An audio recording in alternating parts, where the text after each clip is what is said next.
morning, ladies and gentlemen. My name is Ottavio De Cian, and I'm currently attending Liceo Scientifico Leonardo Vinci. Today, I shall attempt to find a unanimously accepted vision of peace, a precept that seems to be blurring before our eyes. But what actually is peace?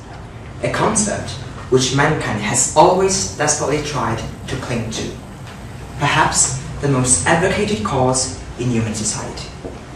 And yet, its significance has been torn, bent, and misunderstood in unimaginable ways.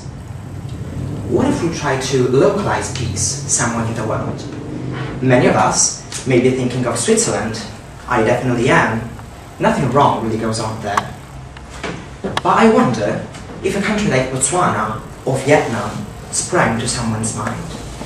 Well, surprising as it may sound, the countries recognized by the Institute for Economics and Peace as the only 10 that can truly be considered free of conflict are Botswana, Vietnam and Switzerland, Chile, Uruguay, Costa Rica, Panama, Qatar, Mauritius and Japan. The reason for the amazement that this might have caused could be that, when thinking of peace, our minds are flooded by stereotypical ideas of Western developed countries full of economic resources. However, that is not always the case. For a nation to be unequivocally free of conflict, much more than just a mere absence of war is needed. A research aimed at finding what factors give a substantial contribution to the preservation of a peaceful society was carried out once more by the Institute for Economics and Peace. It revealed what were then to be called the 8 pillars of peace: a well-functioning government, a sound business environment, acceptance of the rights of others, an equitable distribution of resources, good relations with neighbors, free flow of information, high level of human capital, and low levels of corruption. It immediately stands out that this list contains only what should be taking place and not what should be missing. In fact, it is easy for us to be told what to accomplish rather than what to avoid.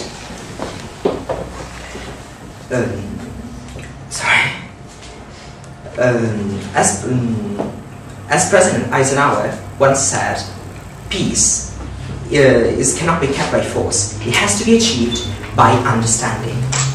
Let's think of the efforts made by countries members of the United Nations in what are known as peacekeeping operations.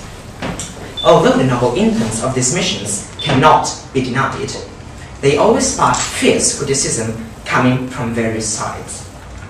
So, coming back to Eisenhower's quote, people don't always seem to understand. Nowadays, a large portion of the population still thinks that as long as atrocities do not take place near them, they are not worth the trouble. Huge fortunes are created from misery and suffering, and an entire sector of our economy thrives when triggered by a conflict. However, for those who seem to get involved just when it comes down to money, it has to be stated that the loss here is bigger than the gain.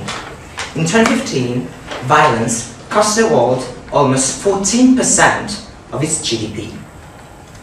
It is clear now that although its definition might be controversial, peace is one of the cornerstones of modern society. It could be that a universal conception of peace is so difficult to find because we're looking for it in the wrong place. We're used to identifying peace with great actions that appear in history books. However, I think that an ideal of such importance consists in a commitment to understanding, celebrating, and mostly learning from our differences. However, I am sure that here not everyone will share my opinion. And that is because, as Professor Chris Hedges once said, peace is in the eye of the beholder. Thank you.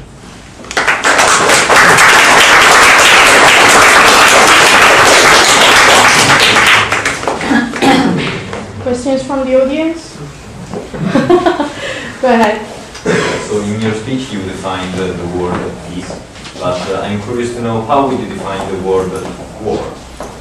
Well, thank you for your question. This is very interesting. Actually, I think that war is too wide concept in order to be defined just with one sentence. Obviously, the most common things that we think about when talking about war is violence, is atrocities, is cruelty, torture. But I think that war, as well as peace, have also an inside aspect that we always forget about. So there could be war in Syria or in Iraq, but there's also war inside of us. And I think that if we really tried to understand this factor, finding peace would be much easier. Thank you. Was another question there before? Yes. Right at the beginning you said along the lines of humanity longs for peace. Pardon, could you repeat? Right at the beginning you said something. You said something on the lines of humanity longs for peace. And I wonder if humanity does indeed long for peace. Why is war even a thing? Well, that's very interesting too. Actually, I think that human being, every one of us is different. Let's say just that. So it is obvious that I may not share the same opinion as perhaps Leonardo. But this doesn't mean that we have to be at war. I think that it depends on the person itself. So if I try to find a peaceful agreement to our controversy, it could be that war is not needed, but sometimes this fact cannot be achieved.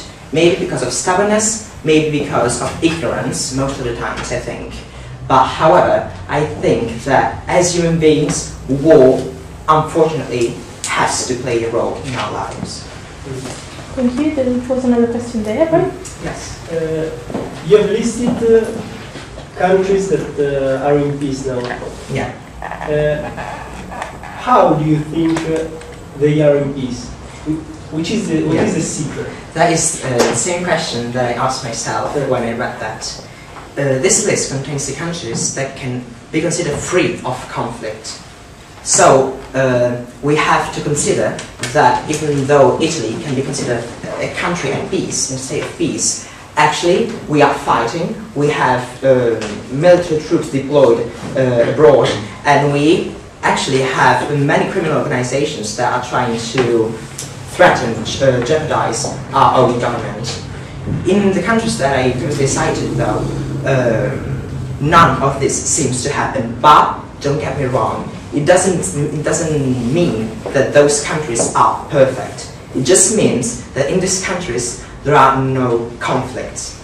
Oh, but another expression would be no conflicts were recorded.